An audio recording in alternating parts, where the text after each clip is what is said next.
All right, we're going to be starting here in about 2 minutes. It's 4:01 Eastern time. We'll start at 4:03 for everybody. So if you're watching, we always got a few people just jumping on.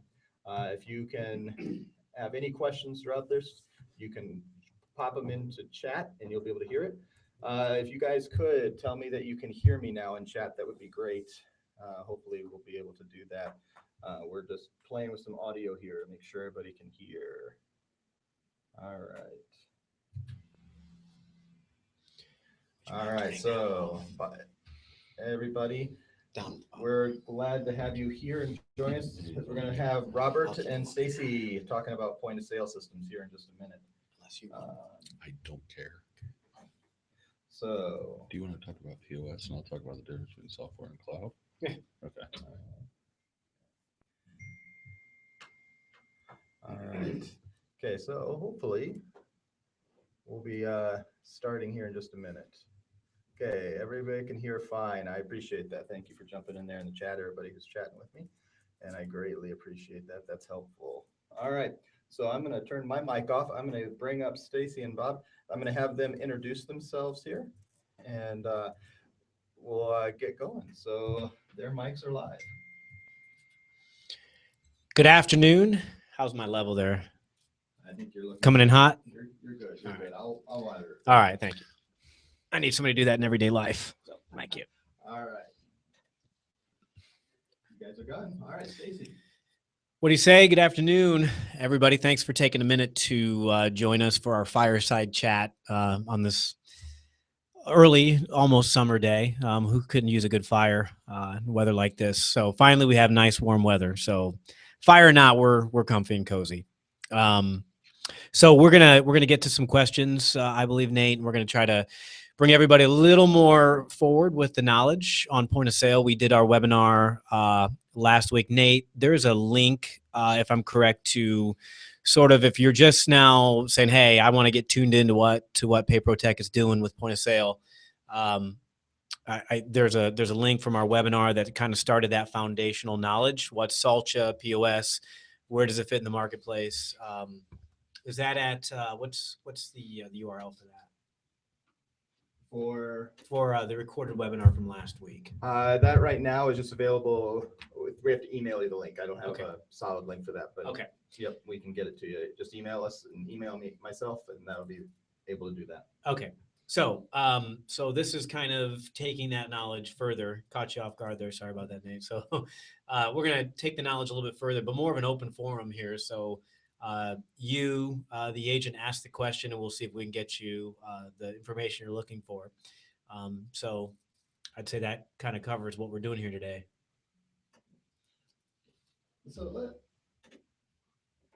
All right, so we're going to jump in. We're using some new software here today to do this. But Bob and Stacy, could you guys start out by telling us how you got involved in point of sale, how you started to sell point of sale, and kind of your experiences that have brought you to PayProTech now that you guys are both involved in the point of sale here? Well, for me, and again, hello, my name is Robert Kramer. I have a culinary arts background. I actually have a culinary arts degree and a food service management degree. And I've worked in the restaurant and hospitality industry for almost 20 years. And through that 20 years, I've used everything from the old-fashioned squirrel dot matrix POS system to Maitre D, to Aloha, to Digital Dine, and Easy Dine. And I've also used some retail systems. Catapult is the largest one out there, and we'll talk about those later. But that, after being in the restaurant industry for a very long period of time, I got into selling heavy restaurant equipment, and then that moved into concentrating just on selling POS. And I worked with a company called Easy Software Solutions, and that is also the company we have a partnership with that sells Easy Dine, Easy Retail products.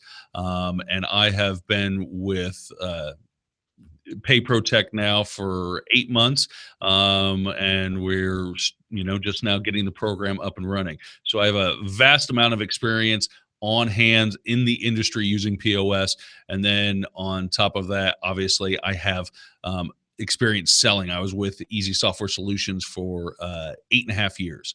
So if there's a product out there inside of a restaurant or hospitality, 9 times out of 10, I've come across it in my experience. And Stacy, why don't you answer the same question for us here? Yeah, so I had the privilege to work in the point of sale industry for 9 years prior to this, and what we're doing here is trying to parlay the knowledge that Robert and I have coming from that industry. And as an agent on the street, you're knocking on doors, you're hustling the leads, you're doing what you do to secure the credit card processing, and that's really what you need to know. The beauty of what we're doing here is we're going to be your resource that you bounce questions off of. So you're in a conversation, you see they're using a specific system or they're looking for a system. You don't need to understand what all the systems are, or what really the landscape is. You really just need to have kind of a basic knowledge, and that's where we come in to try to help you. I know, being in the POS system business, if we got into anything that had to do with online reservations, things like that, I didn't make it my career to learn those things inside and out. I just needed a fundamental knowledge. And then when I needed to really dig in, I consulted my resources. So same with you as an agent, you're out there and you're working on the credit card side. Point of sale is going more hand in hand with credit cards. So we're your second hand when it comes to trying to make the whole deal work together. So let's jump back just for a second here, and let's talk about point of sale and the goals of the point of sale team here at PayProtect. So what are our goals, and why do we have this team? Are we just selling one product? Are we selling multiple products? What are our goals as this team? Yeah, so it kind of goes back to the ultimate goal is to win the credit card processing, and that's why we're here. We're here to help you. Again, the lines are being blurred a little bit more, so you're finding that credit card processing companies are doing point of sale companies are doing credit card processing, and with those lines blurring, we're that side of things. We're the point of sale side of things for you. So our goal is ultimately to help you win the deal, whether it's our product or whether it's because we were the resource for you to go back to the merchant to help them dig through what they're trying to find. Because even less than you even less than your knowledge is the merchant's knowledge on point of sale. So we just want them to feel like they have a full loop when it comes to the credit card and point of sale. So ultimately, yes, we'd love to sell point of sale, and that's going to be our first mission because it helps them to be more sticky with us. On the other side, if we don't win that side of it, then we're going to at least try to help you get the credit card processing with at least that perception of knowledge on the point of sale side. We do have a couple of different programs, Nate. I think that's something maybe you wanted me to kind of dig into, and I'll try to make this real snappy. We were talking to one of our brethren in the point of sale business the other day, and they showed us kind of a pyramid that showed the very bottom of that pyramid, the very base. That very base are probably your largest pie of operators, the very small, and the type of system that would suit them. And then the middle is, again, less opportunities, still many opportunities, but less opportunities with a specific system that would suit them, generally more expensive. And then that top of the pyramid, it's the premium type of system that had the software based, and Bob will talk about that, but the software based systems. So at the very top, and again, generally most expensive. And when I say expensive, at least from the initial output, what you get out of it obviously is all a whole different thing. So so we're covering that pyramid. We're providing point of sale systems, or partnering with point of sale systems that will cover that whole the whole pie of opportunity. So just kind of at the base level, you've got your pay anywhere, which many of you are familiar with. You've sold. You may have found that probably doesn't do perhaps what maybe your merchant may have thought it would do to cover their point of sale needs. So then we kind of step up to our Salcha point of sale, which has been out now for a couple of months, but been around as an application for a couple of years. So it's been tried and tested.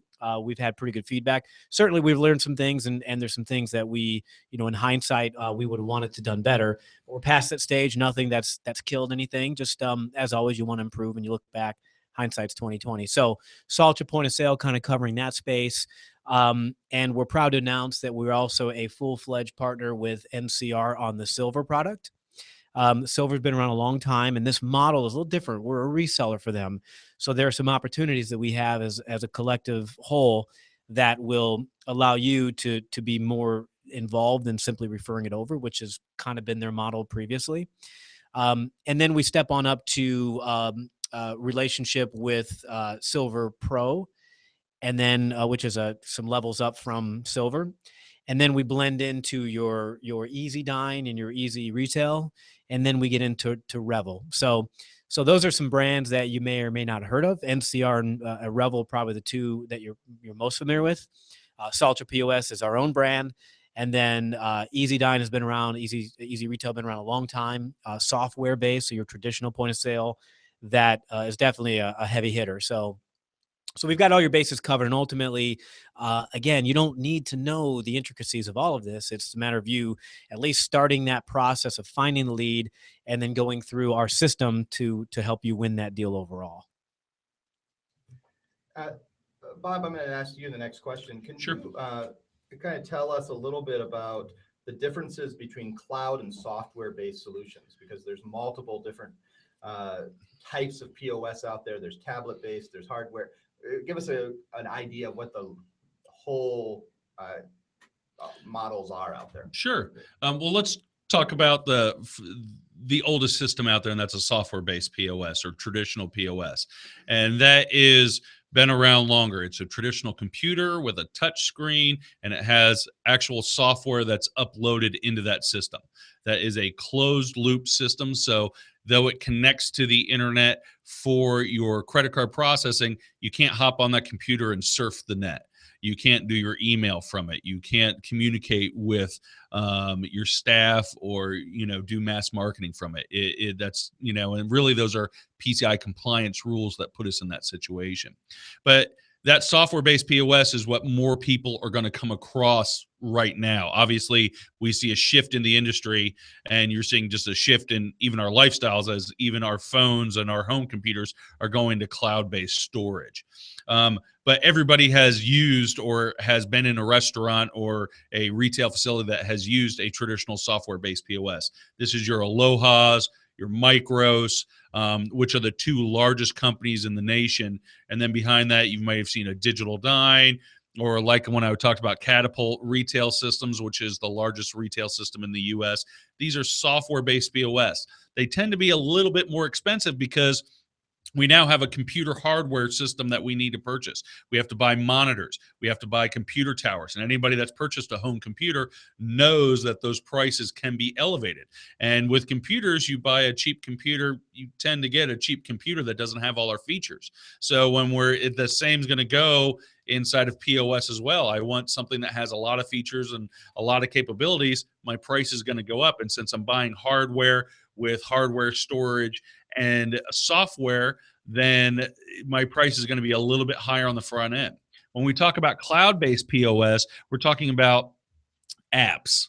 And I'm sure everybody knows what an app is. They have an app on their phone, an app on their computer, and then everything that is stored inside that system is stored in a virtual cloud. And so we're not buying software, we're buying a software license or access to the app. Subscription. A subscription is the best way to describe that, where you have a monthly payment to access that cloud, which is the same with your home computer, or even if you have an Apple system. Apple gives you a base amount of storage for free. You want it past that, you're going to pay for that every month. And that's when we're getting into low cost up front, because we're not talking about a computer system and software now. We're talking about tablets and phones and smaller hardware. So my upfront cost can be a quarter of what it is for a software base. Now, what do we give up with that? Well, we're giving up features. Some cloud-based systems have as many features as a software-based system, but those tend to be more expensive on our licensing or subscription every month. When we give up those features and we're going down to something that's just basic and going to get the job done and has just the basic necessities for POS, then our monthly subscription is going to be less. You kind of give up one for the other. There are positives and negatives to each. There are some businesses that only software-based is going to work for them. And there are going to be some businesses that cloud-based is going to be ideal, and they don't need all the features that software-based. That's where we're going to come in and work with you to really get the product in front of the customer that's going to work for them. You know, I love to give everybody the least expensive POS possible, and they don't have to buy an expensive one. But unfortunately, some people's needs require a high-end system. The easiest one to pick out is pizza delivery. Pizza delivery with mapping and tracking drivers has a lot of intricate parts to it. And 9 times out of 10, it's going to require a software-based POS. But if you're going to that type of business, there's usually an expectation level of what they're getting involved with for that computer system to track. If we're talking about a place that sells tacos, I have 10 items on the menu. Obviously, they don't need an expensive POS. A low-cost cloud POS will work for them. But like I said, we're the ones that are going to assist you to determine the product for the right customer. Coming back to both of you guys, as we look at different types of POS that are out there right now, when it comes to retail and restaurant, what are some of the questions our agents and our partners should be asking when they come into a retail environment or a restaurant environment about point of sale, just to start that sale process? Yeah.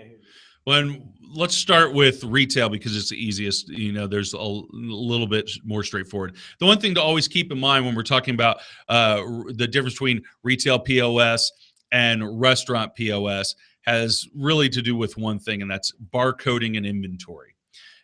Retail POS is heavy on the inventory. That's what they're doing is, you know, they're storing a product that they order and then they're selling it to a customer. There's not creating items. I'm not making a sandwich out of my inventory. It's I buy a shirt, I sell a shirt.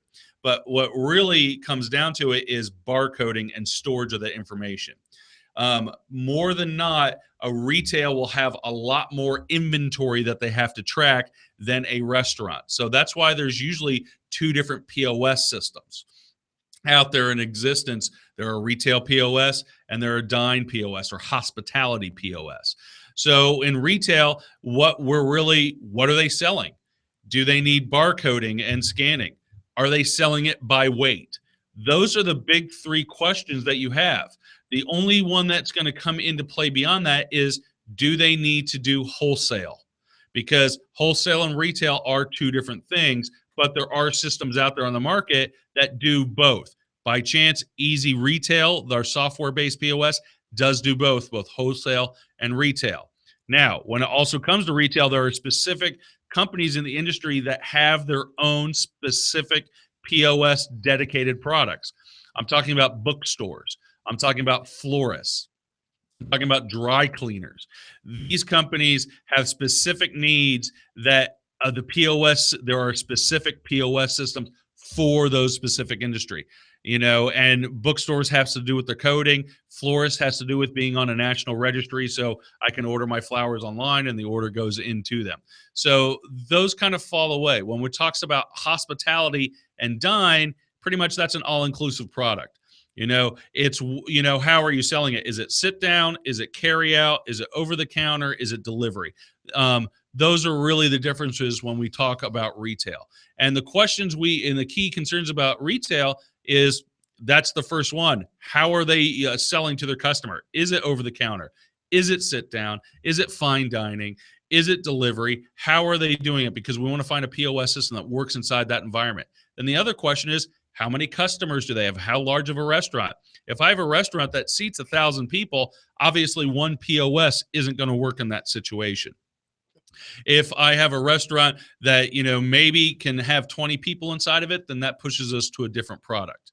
Okay. We also, you know, what we really want to know is, what are they used to using? Are they using a cash register? Are they using a VX520 swipe box? Is technology totally new to them and we have to be careful the way we describe it? Are they using an Aloha system and they don't like their agent or their customer support and they're looking to get out of that contract? Those are important questions. So what you want to keep in mind is what they're selling, how they're selling it, and if they have experience with POS. I'll see if Stacy probably has some that he wants to add to this too. I guess so. All of everything that was described there in terms of what questions asked, you don't really need to know those out of the gate. Bob and I have been accustomed to asking that, but here's the beauty of it. With this program, once you're certified, these questions are on the lead form. So when you go to submit your first lead, those questions are all right there. It walks you through, and that when we receive that lead form, we have a general idea. Okay, this is more retail, this is more hospitality, and then we can start to get into the consultation process, determine which actual system makes the most sense for them, and then we'll consult with you. So guys, one of the things I would ask then as we jump into this is let's talk specifically about the process right now as it stands. They get you the lead, they're POS certified, they get you the lead. What's that looking like for the merchants you guys are working with, and how is that? We're closing a lot of deals right now with our agents. So let's talk about how that's from start, that lead comes in to when we start installing and we have new merchants who are processing. What's that looking like? So once you get certified, and if you have not been certified yet, you can go to my.payprotect.com, and there is an exam. I would suggest you check out the different resources so you can kind of get your knowledge shored up on what questions or what information you're going to need to know to take that exam successfully. Within a day or two, you'll get your results back. And then once you're certified, you can go on to the POS lead form, the PLF, which is also on my.payprotect.com. Answer the questions, which goes back to what Bob was mentioning, the type of stuff you'll want to give us, at least from a basic level. Submit that lead form to us, and then what happens, you automatically get an email to you asking, okay, what would you like to do next? Would you like to schedule a consultation, which we always recommend being the first step, again, so we can kind of make sure we're showing the right product based on what their needs are, because there's some things that are really, really important, some little nuances that could shift what system we're talking about. So once you determine, all right, I want to do a consultation, I want to do a demo with my customer, I just want to get a quote, maybe you're at that level. Don't think most of them will be at that level yet, but the opportunity is there. We will pick it up here in the point of sale division. Myself, Bob, or Matt Proctor will reach you, and then we'll go on through the process of those steps. From a closing rate perspective, I'm pleasantly, I don't want to say surprised, but because of a lot of the qualification that goes on from the time we get a quote, it's making sense that we're up there. So I would tell you we're probably in the 50 to 60% mark in terms of leads that come through that ultimately go through with a system, which, back in my education days, they're saying 30% is pretty good. So I'm good with that. We can always do better though. Yeah. Well, and the key to it is that from the moment that lead comes in, you're going to be in the communication. You're going to be in on the emails. If I call the customer, you're going to know what is communicated to that customer. If we have an online demo, you're invited to participate in that demo.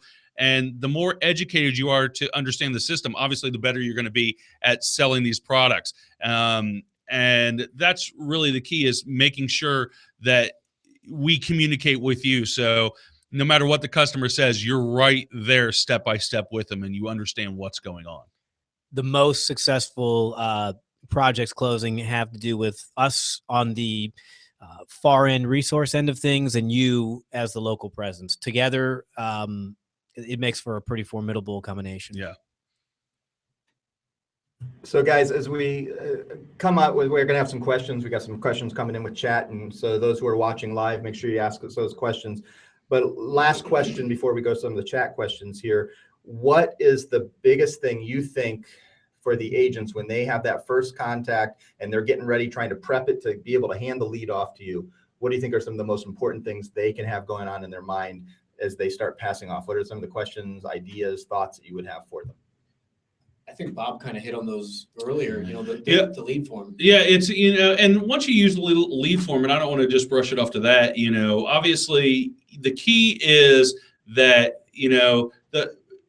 a lot of these agents, the first time, a lot of the customers, the merchants, are going to ask right away, what's the price?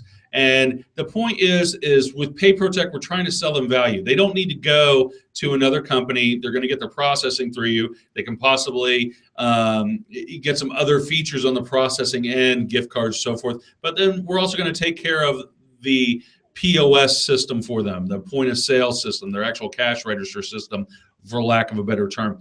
And that's what we're going to do is it's a one-stop shop, and making sure the merchant's taking care of that. They don't have to call that. You're the go-to person, that you're going to get it done for them.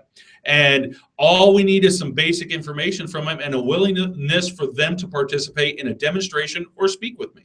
That's all they need, is a willingness to be open-minded about it. They may have already talked to another POS company.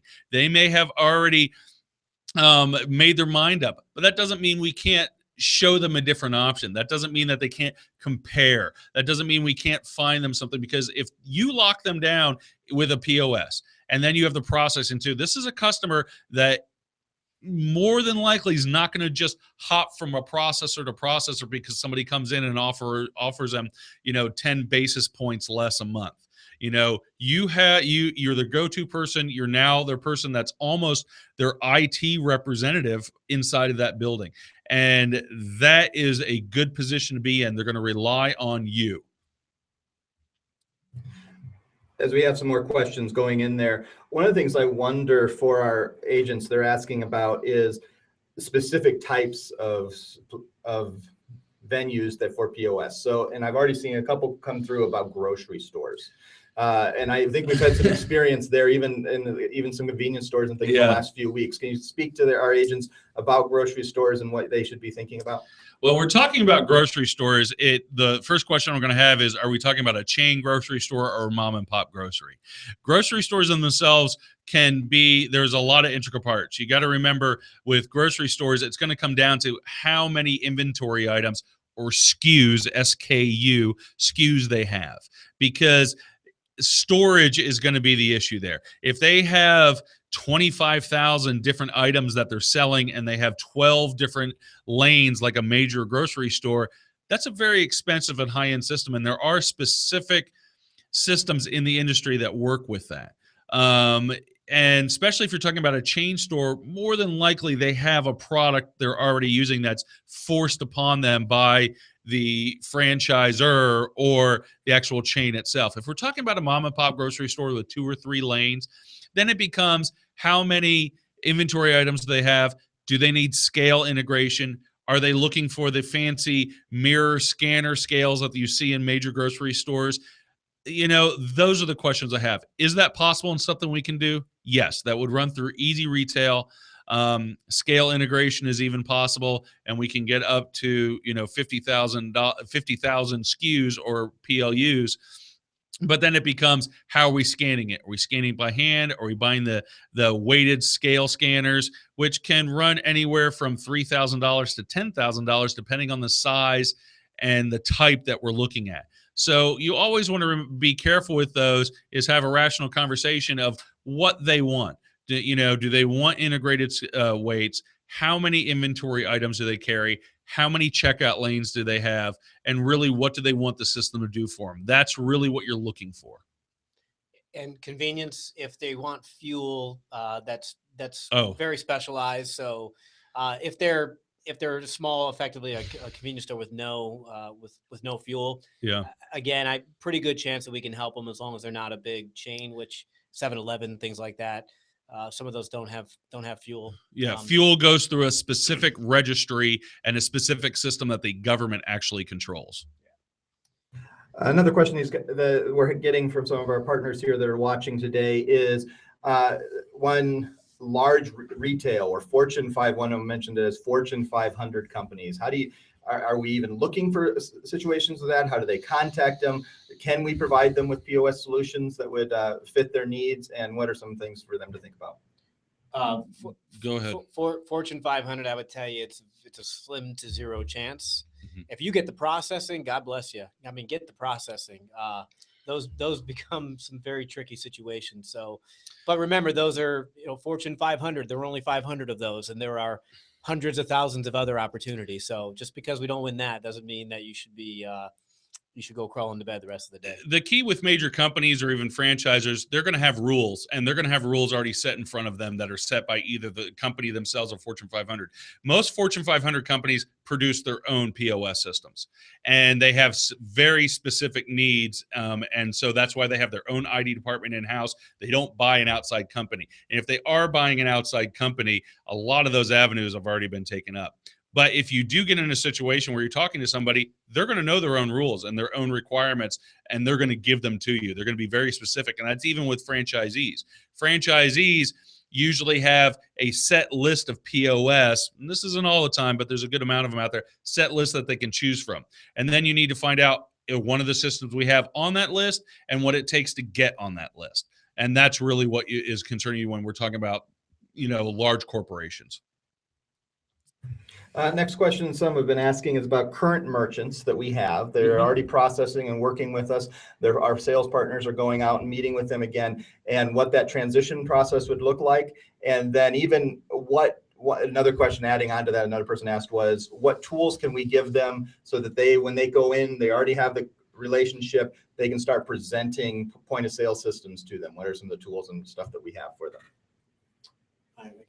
Go ahead. We're referring to the website for the tools, right? Yeah. So I guess there are a lot of parts to that question. So I guess a situation where they're already processing with us and we're looking at transitioning them to Saltra POS or NCR Silver or whatnot. Okay. So I don't know that there's a complicated answer there. I mean, it's like anything else. You want to get the lead in, then we can learn what they're using. Is it pay anywhere? Is it a terminal? And really just take it from there, just like we would any other process. As far as the money that you make, I guess I'll touch on this. So if you are opening a new merchant account, so this is the merchants that's not processing with us yet, you're going to generally get your $100 no equipment bonus when you close with one of our point of sale. Okay. So there's $100. Again, we're giving you a huge value with our subscription programs to get in the door. I don't know how much we plan to cover here as far as pricing and all that, but yeah. So nonetheless, we're giving you some nice angles and nice cards to play when you're walking in the door. You're going to win the processing. Now, if you sell the hardware instead of doing a placement, then you can make money on that. Doesn't matter if they're a new merchant, if they're an existing merchant, you're going to make money there. On a second station, again, this is all put together on my.payprotect.com, but on a second system, regardless, second terminal, if you will, second license, you're going to make a POS commission there. So the point of it is, whether they're a current merchant, actually, if they're a current merchant and they're not happy with pay anywhere, their terminal, whatever it is, you're doing them a favor by getting them. Don't worry so much about the POS commission. Worry about keeping them. Now we're going to incent you again, like I said, but worry about keeping them. And that transition period really is nothing different than anyone else coming to us, whatever they're using. There's a process. And I think there was a question about tools that's available for you to use. At My Pay Protect, there are obviously slicks, and there is information for you to give to the customer. Also, if you don't find what you need there, we can get it for you and we'll get it out to you. We'll email it to you. And then obviously we do online demos real time. We also are going to post demos that can be emailed and sent out that someone can view at their own convenience. But if you want actual human communication, we're going to do the demo for you. I know at some point in time, a lot of people are going to want to get to the point where they do their own demos. That's something that we're going to look at down the road after we have some experience, as you do as an agent selling and working with us, that you get comfortable with us, that we might be able to work that out. But that's down the road. That's future. And let me drill in that just for a second. So Bob touched on something that I've hinted at before. So we're starting to get in a position where, we've talked about some of the money you can make. We are now starting the process of, we want to understand if you, again, we talked about keeping it basic. You go do the credit card processing, get that, bring them to us, and we'll help you on the point of sale side. Now, it's not to say that we're not willing to teach you what we know. That's if you want to do that. So if you're the type of person that you really want to represent the product and you want to go and do a demo in your own time, you want to be doing what we're doing from afar, I'd like an email. I'm going to give you my email here. It's scarrillo, SCARR SCarillo at payprotech.com. So that's scarillo at payprotech.com. Send me an email and let me know that you're interested in what we're calling our master agent program. There'll still be some things done from the mothership and support given, but we've had enough inquiries now that we're going to start really getting serious about this. Personally, I think sometimes it's difficult to be really knowledgeable on both sides. So you kind of attack it from, one resource to another, you on the credit cards, us on the point of sale. But if you feel like there's more value with you being there, doing the demos and so forth, there are going to be some pretty good stringent qualifications, but we'll also incent you to a better level. There'll be some opportunities there. Send me an email and then we'll talk. It may not be right away, but at least I've got your name for when we do start rolling out. A couple last questions, I think, and then we'll wrap up. And there's lots of good information. I think what Stacy just mentioned, there's some of the questions that are coming through on chat that I'm not going to ask today because they're like specific merchants. They want, when can I get a presentation? Reach out to Stacy, reach out to Bob. Bob is bkramer@payprotech.com. You can interact with them through email, call us, and we'll make sure you have the stuff you need. A couple people have asked about multiple locations. And they've asked, one said they have a multi-pizza location. Can they combine the statements onto one while keeping each location's business separate? And I'm not 100% sure what that question is, but I think a lot of that is when it gets to multiple locations, how's that work in POS? Well, we can talk about enterprise. I'm not sure about statements with processing. That may be a different question, and that would go through Danny or Adam or Mark. Or the home office, to talk about statements and how we'd set their accounts. But when we're talking about POS, it's called enterprise. And that's the term, just like the USS Enterprise from Star Trek. It's that term, enterprise. And whether it's enterprise cloud-based or enterprise software, that's what we're talking about. Enterprise software, when we're talking about software-based, does require a different software. They would actually purchase a software and purchase a computer that everything's being housed and communicated with. And we're talking about cloud-based, then 99%, I don't want to get stuck on this because there are specific systems, but all of our systems do connect in the virtual back office. So if we go do social POS and one location has it both, we have two locations separate side of the city and they both have Salsa POS. The virtual back office will pull all the information together. So it's automatically multiple location or enterprise setup because of the way cloud-based works. When you're getting into software-based POS, it's possible, but we're getting into a separate piece of software to do it. And then lastly, last question for today. Merchants that are doing restaurant and retail at one place, what are some of the solutions we have for them? And where there's obviously they have food service going on, and then they may have, we'll take Cracker Barrel's example of having a retail location right there. What are our POS options there? Well, first and foremost, you want to find out what they want. That's a discussion that we would have with them. I'd want to be on the phone with them to have this discussion. Yes, it's possible. It depends on what the requirements of retail are and what the requirements of dine are. Is it heavy retail with light dine? Is it heavy dine with light retail? There are cloud-based systems. The majority of the cloud-based systems, we are able to do barcoding plus they're able to do the restaurant with the modifiers. And that's the key is the restaurant system has to be able to do modifiers. I get a cheeseburger, I want to add bacon, that's a modifier. If it is heavy retail and heavy dine, it's possible we need two systems that meet through an enterprise software. Okay. So, it really depends on how it's working. I happen to just do this in Colorado, in Pueblo, Colorado, with a Mexican restaurant that has a grocery store attached to it. And we actually installed a retail system on the retail side, the easy retail, and we installed a dine system on the dine side, and then they communicate through an enterprise back office. Now, that was a more expensive system than going with a cloud-based, but their needs required it. They needed scale and weighing and heavy grocery usage on the retail side. And the restaurant was a 40-seat restaurant. So it was a sizable restaurant. This wasn't a small facility. This was a large facility. So their needs required actually two separate systems, not one system that could do both. Guys, this is lots of great detail that's important for our partners to know and even merchants to know. Let's leave with parting thoughts. What should partners that are with us right now, are their next steps for being POS certified and getting leads to us? Yeah, so getting on to my.papertech.com. As far as credentials, Nathan, I imagine you guys have ironed all that out. Okay, so get onto there, and then you want to take the agent certification exam. There's a guide on there. Nate, do we have the Live and Give presentation that we used as part of our recorded webinar? Those are all as part of that. Yeah, they'll be up probably this week. Okay. And we're going to put all the webinars that we do all in one place there on my.papertech.com. So between the guide and then emailing one of us for the video to the webinar last week, that'll get you through to the exam.